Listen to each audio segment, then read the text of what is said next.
Welcome to Panisha Tutor. In this video, we are going to discuss about hypotheses and various types of parametric and non-parametric tests. So we will start with the meaning of hypothesis. Hypothesis क्या है? ये एक proposed explanation है कोई भी phenomenon को लेकर। Hypothesis जो है वो हमें डायरेक्शन प्रोवाइड करती है हमारी रिसर्च को लेके। हाइपोथेसिस जो है वो फ्यूचर ओरिएंटेड होनी चाहिए, हमेशा फ्यूचर को लेके होनी चाहिए, उसे कहते हैं हाइपोथेसिस। अब हम बात करेंगे टाइप्स ऑफ हाइपोथेसिस की। तो हाइपोथेसिस हमारे पास मेनली टू टाइप्स के हैं। First one is null hypothesis and other one is alternate hypothesis.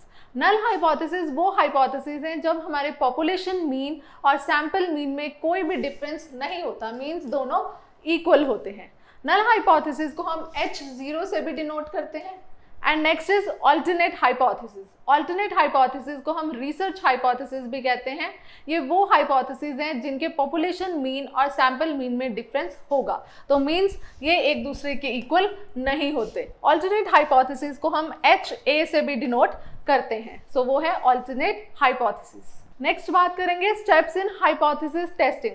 अब हमें कुछ स्टेप्स हैं जो हाइपोथेसिस को टेस्ट करते टाइम फॉलो करने पड़ते हैं। तो first step is formulate hypothesis. सबसे पहले हमें हाइपोथेसिस फॉर्मुलेट करना पड़ता है। Then is decide an appropriate significance level. फिर हमें सिग्निफिकेंस लेवल जो है वो डिसाइड करना पड़ता है। ये ज़्यादातर हम 1% या फिर 5% पे लेके चलते हैं।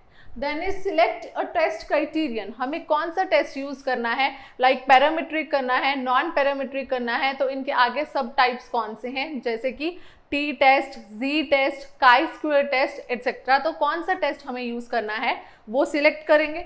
उसके बाद इज एनालाइजिंग कैलकुलेशंस। जो भी हमने कैलकुलेशंस की हैं उनको एनालाइज करेंगे। And last is making decisions. और फाइनली हम अपना डिसीजन देंगे कि क्या हमें हाइपोथेसिस को एक्सेप्ट करना है या फिर रिजेक्ट करना है। Before moving on, I would like to share with you all that you can join Panisha Tutor for UGC NET or JRF for paper 1 and paper 2 in economics, commerce, life sciences, management. For any query you can call us or mail us at panishaTutor.com. अब हम बात करेंगे types of test की। तो हमारे पास mainly two types of test हैं। First one is parametric and other is non parametric. अब हम बात करेंगे पैरामीट्रिक टेस्ट की। पैरामीट्रिक टेस्ट क्या है? पैरामीट्रिक टेस्ट जो है ये पॉपुलेशन डिस्ट्रीब्यूशन को लेके कुछ अजम्पशंस बना के चलते हैं, उनको हम कहते हैं पैरामीट्रिक टेस्ट। पैरामीट्रिक टेस्ट की पॉपुलेशन डिस्ट्रीब्यूशन जो है वो नॉर्मली डिस्ट्रीब्यूट हुई होनी चाहिए। नॉर्मल डिस्ट्रीब्यूशन वो डिस्ट्रीब्यूशन है जिसकी दोनों ही टेल्स जो हैं वो इनफाइनाइट हैं, यानी कि कोई भी लिमिट नहीं है।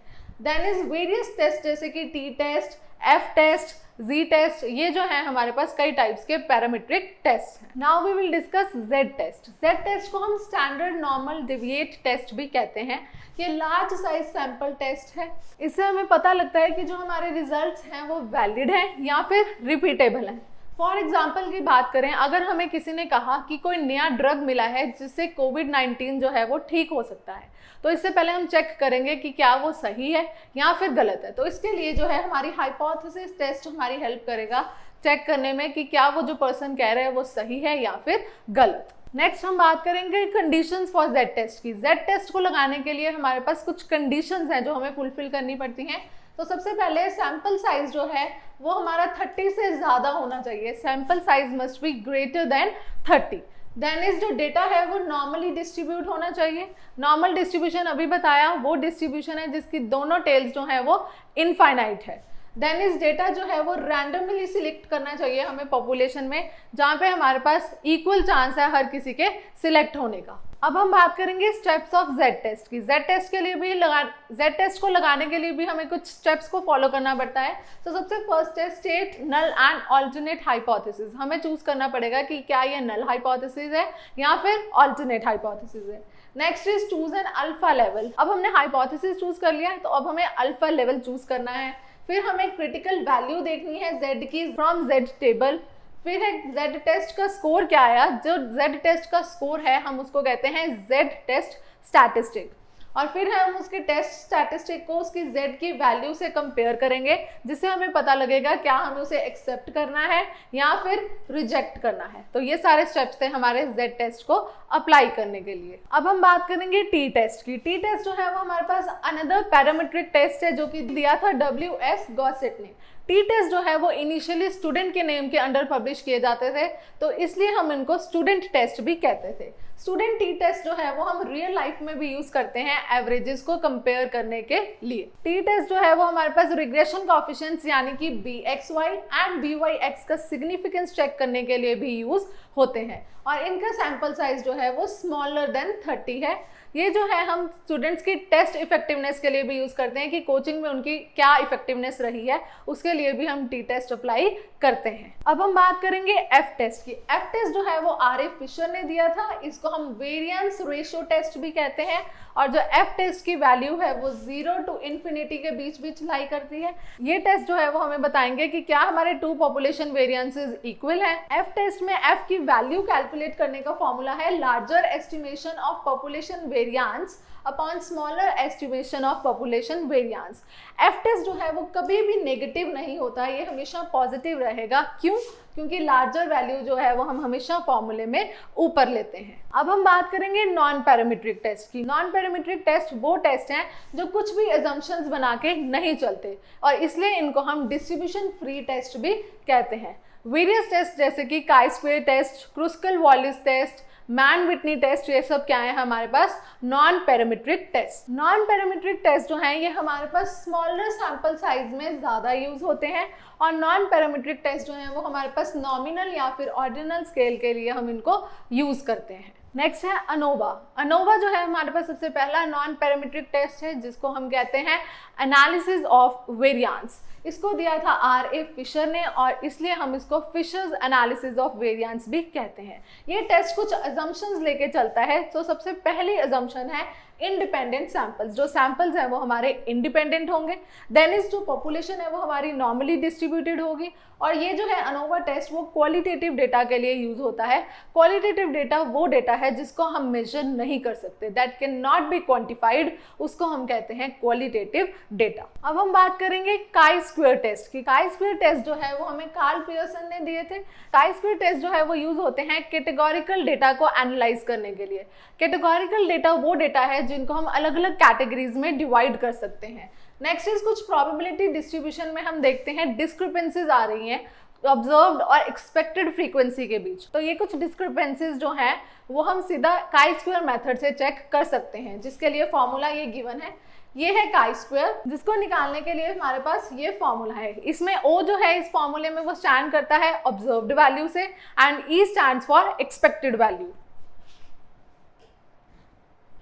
अब हमारे पास काई-स्क्वेयर टेस्ट जो है वो मेनली 3 टाइप्स के हैं। तो सबसे पहला है goodness of fit test, another one is test of homogeneity, और लास्ट है टेस्ट ऑफ इंडिपेंडेंस टेस्ट। ये तीनों हमारे पास काई-स्क्वेयर टेस्ट जो है वो अवेलेबल है। अब हम बात करेंगे क्रुस्कल-वालिस टेस्ट की। क्रुस्कल-वालिस टेस्ट वो टेस्ट है जिससे हमें पता लगता है कि क्या हमारी पॉपुलेशन का मीडियन जो है वो सेम है या फिर नहीं, और इसमें हर एक सैंपल जो है वो हमारे पास रेंडमली सिलेक्टेड होता है। मींस हर आइटम का इक्वल चांस होता है सिलेक्ट होने का। और क्रुस्कल-वालिस टेस्ट के लिए जो हमारी ऑब्जर्वेशंस हैं वो इंडिपेंडेंट होनी चाहिए, और ये हम तब यूज करते हैं जब हमारे पास अनोवा यानी कि एनालिसिस ऑफ वेरिएंस टेस्ट की कंडीशन पूरी नहीं होती। और क्रुस्कल-वालिस टेस्ट को हम H टेस्ट भी कहते हैं। अब हम बात करेंगे अनदर नॉन पैरामीट्रिक टेस्ट की, जिसका नाम है मैन विटने टेस्ट और यू टेस्ट। इसको हम विल्कॉक्सन रैंसम टेस्ट भी कहते हैं, या फिर विल्कॉक्सन मैन विटने टेस्ट भी कहते हैं। ये हम तब यूज करते हैं जब हमारी पॉपुलेशन जो है वो नॉर्मली डिस्ट्रीब्यूट नहीं होती। ये जो टेस्ट है वो हेल्प करता है कि क्या जो हमारे 2 इंडिपेंडेंट सैंपल्स हैं पॉपुलेशन में से वो सेम डिस्ट्रीब्यूशन में से हैं या फिर अलग डिस्ट्रीब्यूशन में से हैं। Now we will discuss some important MCQs on hypothesis and various types of tests. So our very first question is, which of the following is not a non-parametric test? इनमें से कौन सा नॉन पैरामीट्रिक टेस्ट नहीं है? तो answer is option number A, that is T test. T test जो है वो हमारा पैरामीट्रिक टेस्ट है। Next question is, a researcher uses parametric test in lieu of non-parametric test for analysis and interpretation of results. So this will be the case of, researcher ने parametric test की बजाय non-parametric test use किए, तो ये कौन सा case होगा? So correct answer is option number 3, that is technical lapse in handling data, हमारे डेटा को हैंडल करने में हमारे से टेक्निकली कोई फॉल्ट हुआ है। Next question is chi square test is an example of, अभी हमने पढ़ा काई स्क्वायर टेस्ट जो है वो नॉन पैरामीट्रिक टेस्ट है। So next question is when the nature of population from which samples are drawn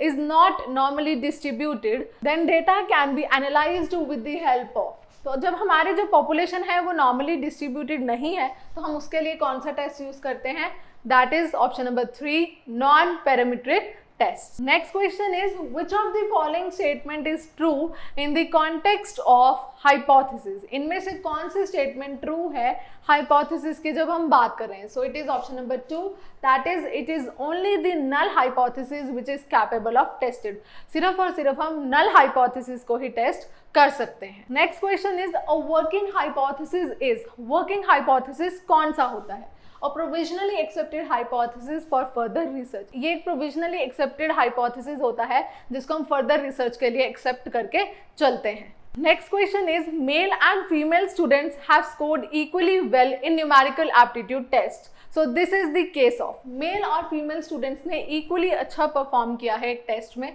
तो ये कौन सा केस है। So answer is option number 2 that is null hypothesis. Null hypothesis वो टेस्ट हैं जब हम कुछ भी सैंपल मीन और पॉपुलेशन पैरामीटर में डिफरेंस नहीं करते। सो इधर भी मेल और फीमेल स्टूडेंट्स ने इक्वली स्कोर किया है, इनमें भी हम डिफरेंस नहीं कर रहे, तो वो क्या है हमारे पास null hypothesis. Next question is T test is a, तो टी टेस्ट हमारे पास क्या है, आंसर इज पैरामीट्रिक टेस्ट। अभी हमने पढ़ा हमारे पास 3 main types of parametric test हैं, टी, जेड एंड एफ, तो टी टेस्ट भी हमारा क्या है, एक parametric test. Next question is what symbol represents the test statistic for Mann Whitney test. Mann Whitney test को हमने पढ़ा था यू टेस्ट भी कह देते हैं, तो उसके लिए कौन सा सिंबल हम यूज करते हैं, that is you, option number 3। And last question is goodness of fitness of a distribution is tested by, अभी हमने पढ़ा था हमारे पास काई स्क्वायर के अंदर 3 टेस्ट हैं, goodness of fit, test of homogeneity and test of independence. So goodness of fit के लिए जो हमारे पास टेस्ट है वो है chi square test. Thank you so much for watching, be determined and stay positive.